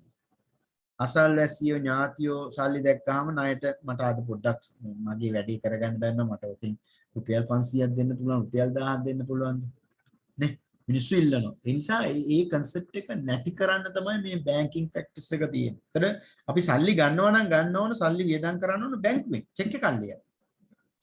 බැංකුවෙන් withdraw කරන්න ඕන. Of course now you have the different mode of withdrawing. saving account එකක් දාගත්තත් දැන් ඇත්තටම අපිට කරන්න පුළුවන් saving account එකකට දැන් ඕන වෙලාවක සල්ලි deposit කරන්න පුළුවන් withdraw කරන්න පුළුවන් debit card එකක් තියාගන්න පුළුවන්. එතකොට individual entrepreneur කෙනෙකුට මම හිතන්නේ දැන් banking practice එක හරි සරලයි check එකක්ම වෙන්න ඕනේ නෑ. නමුත් companies වලටත් ওই ක්‍රම යන්න පුළුවන්. ඒවා එක එක ක්‍රම තියෙනවා electronic media හරහා කරන්න. දැන් මෙතන ප්‍රශ්නේ තියෙන්නේ ඇත්තටම මේ මොකද්ද company පටන් ගන්නකොට you have to introduce the money තමයි. එතකොට අපි කියනවා company shares දෙකක් හරි shares තුනක් හරි එහෙම තියෙන්න පුළුවන්. individual ගන්නකොට අපි shares අඩු ගාණක් දාලා පොඩි ගාණක shares ටික ගන්න පෙන්නන්නේ practice එකේ එහෙමයි. ඉතින් ඒකසේ වෙතත් සල්ලි දැම්මහම සල්ලි account එක debit වෙලා අපි දන්නවා සල්ලි account එකක් asset එකක් හැටියලා කොහේ හරි equity account එකක් හෝ liability එකක් හැටියලා අයිතිකාරයා ණයක් දුන්නත් company එකට ණයක් හැටියට සලකන්න පුළුවන් ඒක තියෙනවා. එතකොට මේ සල්ලි ටික ඉතින් current account එකකට දාන්නවයි කියලා කියන්නේ තමන්ගේ cash book එක credit කරලා current account එක debit කරනවායි කියන එක තමයි මම හිතන්නේ මම answer කරයි කියලා උත්තරේට. current account එක money transfer කරන්නේ cash account එකෙන්. pattern ගන්නකොට company එකෙන් එකක් පටන් ගන්නකොට current account එකට money transfer කරන්නේ cash එක. cash account එකෙන් කරන්න පුළුවන්. money එක. එහෙම නැත්නම් අපි රුපියල් ලක්ෂයක දාලා කම්පැනියක් පටන් ගත්තා නම් ඒ කෙලින්ම රුපියල් ලක්ෂය current account එකට ඩෙබිට් වෙලා කැපිටල් account එක ක්‍රෙඩිට් වෙලා තියෙන්න පුළුවන්. ආයි කෑෂ් account එකක් අපිට මෙහෙම කරන්න පුළුවන්. කෑෂ් account ඩෙබිට් කරලා කැපිටල් account එක ක්‍රෙඩිට් කරගන්න පුළුවන්. ආයි cash account credit current account debit කරලා අර නහය නිකන් ඍජුව අල්ලන්න තියෙන එක නහය වක්‍රාකාරයෙන් අල්ලන්න අවශ්‍ය නැහැනේ. අවශ්‍යතාවය වෙන්නේ conceptual framework එක අනුව අවශ්‍යතාවය වෙන්නේ ප්‍රාග්ධන යොදලා සමාගමක් හෝ ව්‍යාපාරයක් පටන් ගත්තාම ඒ යෙදවපු source එක liability එකක් හරි equity එකක් හැටියට recognize කර ගැනීමත් ඒ යෙදවපු source එක මොන term එකකින්ද asset එකක් හැටියට තියෙන්නේ සල්ලි වලින්ද දීපල වලින්ද පිරියත වලින්ද නැත්නම් දීපල සල්ලි නොවන movable assets වලින්ද inventory වලින්ද කියන එක recognize කර ගැනීම තමයි වැදගත් වෙන්නේ. ඒකට තියන්න පුළුවන් double entry. ඒක වාර්තා කරන්න පුළුවන් ආකාර විවිධයි. ඒක වාර්තා කරන්න පුළුවන් ආකාර එකක් කියලා ගන්න නැහැ. අපි හදපු software එක අනුව සමහරලාට අපේ ක්‍රමයට අපි හදලා තියෙනවා. සමහරලාට අපි දීර්ඝ ක්‍රමයට accounting දන්නේ නැති කෙනෙක් software එක ලිව්වා නම් journal entry 5කින් 6කින් තමයි එකම entry අපි එක entry එකකින් කරන එක එයා ලියලා තියෙනවා journal entry 3කින්. ඒ නිසා ඒවා ප්‍රායෝගික තත්ත්වයන් බලලා තමයි අපිට කියන්න වෙන්නේ. කෙසේ වෙතත් ව්‍යාපාරයක් ආරම්භ කරන්න සල්ලි දැම්මහම equity or liability account එකක් හඳුනා ගන්න වෙනවා. අනිත් පැත්තෙන් asset එකක් හඳුනා ගන්න. ඒක cash account එකෙන් transfer කරලා කරන්න පුළුවන්. එහෙම නැත්නම් ඍජුවම current account එකට ගෙනියන්න පුළුවන්. The management stewardship කියලා කියන්නේ ඇත්තටම මේ කළමනාකරණයේ තියෙන මේ බැඳීම වගකීම කියන අදහස stewardship කියන අදහස. ඒක වෙන් කරන්න බෑ. යා responsible liable කියන මම හිතන්නේ management stewardship right. මම හිතන්නේ අපිට වෙලාව ඔයගොල්ලන්ට තව මොනවාට දේශන තියෙනවද දන්නේ නැහැ. අපි මාත් එක්ක සම්බන්ධ වුණාට බොහොම ස්තුතියි. ඉතිරි කොටස මේකේ අපි ඊළඟ සතියේ ඉවර කරලා දාමු. මම හිතන්නේ මම ටිකක් වැඩි වෙලා ගත්තා ඔයගොල්ලන්ට මේක පැහැදිලි කරන සමහර කාරණා. මොකද දේශනේ කරන්න යනවා ටෙක්නිකල් කාරණා වලට අමතරව අපි පොඩ්ඩක් අර සමාජ දෘෂ්ටි කෝණය මේකට ගේනවා. මේකට මම හිතන්නේ tutorial I think for this no tutorial according to my understanding, but tutorial classes will be start on third week. First week එකෙත් second week එකෙත් නැහැ. එතකොට මේ week එකෙත් නැහැ, ඊළඟ week එකෙත් නැහැ. එදා discussion එකේ ගත තීරණය අනුව. එතකොට third week එක අනුව tutorial තියෙයි. tutorial කියන ඒවා chapter එක අග සියලුම chapter tutorial එක කරත් නැතත් chapter අග question බලලා ඒවා discuss කරන්න. ඒවට විකල්පාංශ තියෙන්න පුළුවන්. ඒවට විවිධ අර්ථකථන ගේන්න පුළුවන්. මේ භාෂාව කියලා කියන්නේ සංවේදන මාධ්‍යයක්. එතකොට අපි ඉගෙන ගන්න හිතන්න භාෂාවේ වචන, භාෂාවේ තියෙන වාක්‍ය, භාෂාවේ තියෙන ඉදිරිපත් කිරීම we can interpret in different way. There is no one way.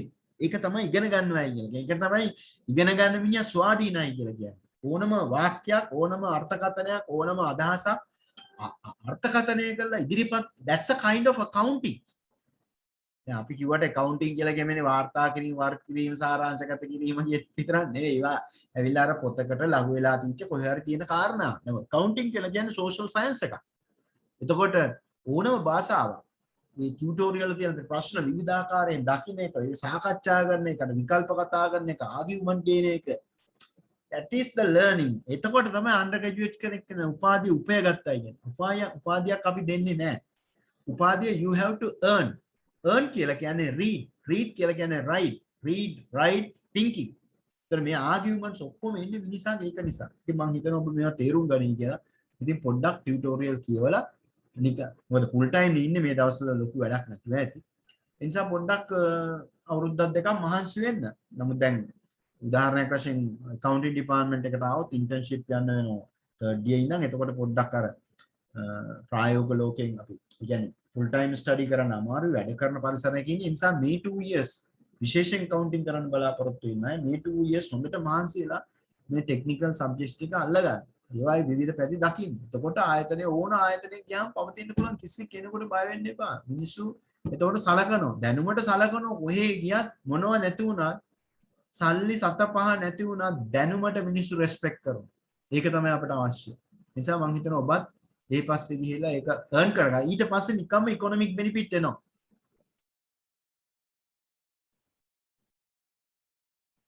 කොච්චර කාලයක් training එකට training එක 2 years තියෙන accounting තෝරගත්තා. ඒ කියන්නේ third year ඉඳන් third year fourth year training යන්න වෙනවා ඔයගොල්ලන්ට. If you were selected for accounting program. Okay. Any question you can ask. You can give another 2 minutes. Otherwise, I will stop. Right. Then, thank you very much for joining with me. Okay. Very good. Thank you. Thank you.